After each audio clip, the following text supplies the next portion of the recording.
10 feet tall. Oh, and you absolutely have to stick around for the bird rescue. When Telesin asked me if I wanted to review a selfie stick that was 10 feet tall, I said yes.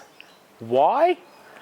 I don't know, but it's 10 feet tall. My wife had a chuckle when I said this is a selfie stick. She said, well, maybe your big fat head could fit in it then if you extended that to the full reach just to take a photo of yourself. I think it's good for you and maybe 100 of your mates if you're going to use this as a selfie stick. So how would you use this and how is the make of it? It's a beautiful 8-piece carbon fiber selfie stick. It's extremely light, and let's just have a look at the bit of a bend. Little bit of a bend, which you're not going to be able to avoid with this sort of length. It's 8-piece and they lock together like there's a twist and it pushes in. Pull out, twist. So you can actually make it anywhere between this length and your full 10 foot, which is all the way here. On the end it has a bit of a GoPro mount, so it comes with this little attachment which has a 1/4-20 slots in there. You put the bolt in and then you can position your camera towards you at a 90-degree angle. Oh, to be honest, that's 85 degrees. And then you can flip it around the other way. I reckon this little unit, who am I kidding? This gigantic unit can be used in all sorts of creative ways. But before we go any further, a safety warning. Do not use this in a lightning storm. Otherwise, you're utterly stupid. It doesn't say that, it just says don't use in a thunderstorms, but if you're going to stick this up in the air with a thunderstorm's happening, that's on you. Just likewise, it says don't be too violent with the twist to lock, just needs to be firm and it'll stick. Like, you can actually stick all the way through, so you just turn it, it's not going to budge. You'll break it if you give it too much of a twist, right? It's a nice rubber handle that can actually take off. You can take it off if you so choose, and this is what's underneath. It's a 1/4-20 here. Part of me wondered if it'd be better to have a 3/8 there, because then you could easily mount it on a tripod, but you can mount it on a tripod easily enough if you have a 1/4-20. So let's put this on some feet and see what happens. I've got these feet from Y Onion, so they're a bit more substantial the way you might either get 3/8 or 1/4-20. So you just push that on, it screws in, and that means I can put these feet and we can extend it to its full length. It's really firm. It's perfect for looking over the neighbour's fence. Don't do that, not recommending that, kind of naughty. But 10 feet, you can look on the roof with that, you can look at a tree, you can stick it in some face of some wildlife that's a bit scared of you getting close to it. You can also do some creative work with your GoPro, or you could put a 360 camera on that and you could do some drone simulation, so it looks like you're flying a drone through with a 360 camera rather than buying a drone, all for the price of this. It's really well made. I would have liked to have seen, instead of a built-in GoPro mount, I would have liked a 1/4-20.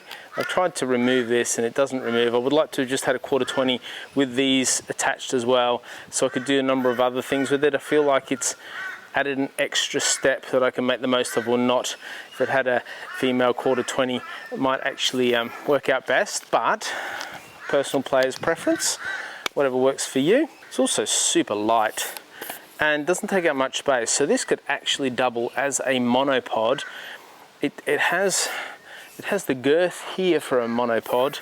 When we're getting up to the thinner end, it doesn't. So if you were going to use it as a monopod, I think what you do is actually pull out this bit, so you're using the thick bits, and then you go the height you want and you rely less on the thinner end, because the thinner end is going to have more torque associated with it. But outstanding for vlogging. So if you wanted something that's going to literally do it all for you, you could vlog with this quite substantially, quite comfortably. You could actually put it on a tripod and set it up with a vlogging camera towards you. You could have it at your kids' sporting events, put it to 10-foot length, tie it to a goalpost, tie it to the center flag, have it nice and high with the GoPro wide, shooting the whole field, give you a really creative viewpoint for any sporting events that you might want to choose. or you can gather 100 of your closest mates and do a selfie shot at full extension. Now, if you're like me, you're like, I don't want to scratch the carbon fiber. It's such a nice, beautiful finish.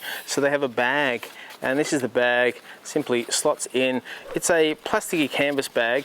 The bag in itself isn't sort of anything to write home about. However, it does keep it safe and all in one place. There's a little bit of space at the top with some drawstrings here that you can put the extra GoPro accessories should you need them. I think the only real drawback about this thing is because of its size, when you're operating it here, your camera is all the way here. So you've actually got to set it up and the angle and the tilt and how you all want it.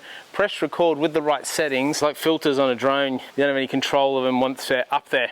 And then when it's up there, you just kind of hope for the best. In my quest to explore how good this was at going up close to wildlife, I found this little fella. Yeah. And so in retrospect, I probably should have turned the GoPro around and rescued him with the selfie stick, but it helped me assess where he was at if he had any injuries. So I could go and get a big stick. And then I could roll it down, and he climbed on it. And I rescued him, brought him to safety. Yes, come on. And then got to have a bit of a close-up shot with him by not intimidating too much, just sticking a camera in his face to see how he's doing. Thanks Telesin for sending this to me. Hope this review's been a bit of fun and enjoyable for you all, as well as being a little bit helpful. If you need a long selfie stick, which they probably should call the rod of dominance. If you want Telesin's rod of dominance, there's a link in the description below. Thanks for subscribing, watching, ringing the bell, and saying g'day. I'll see ya in the next video. Bye. Oh, definitely pushed the rubber up too far. It's a beautiful finish. It's such a nice, beautiful finish.